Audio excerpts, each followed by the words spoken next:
আমি একটা পার্টিতে যাচ্ছি, ফিরতে দেরি হবে।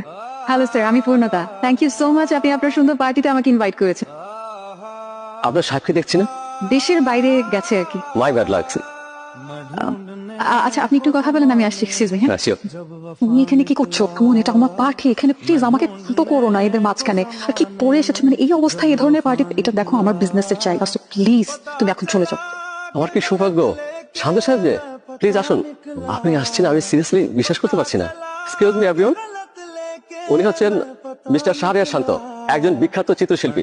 আমি প্যারিসে একজন বিখ্যাত চিত্রশিল্পীর কাছে ওনার নাম শুনেছি। ওনার কাছে শান্ত সাহেবের অনেকগুলো একটা ছবি আছে। শান্ত সাহেব কিন্তু একজন ভালো মানের ইন্টেরিয়র ডিজাইনার এবং একজন খুব ভালো মানুষ। উনি অনেক বড় বড় প্রতিষ্ঠানের কাজ ছেড়ে দিয়েছে। উনি কিন্তু সব পার্টিতে যান না। আজকে ওনাকে পেয়ে আমি ভীষণ খুশি।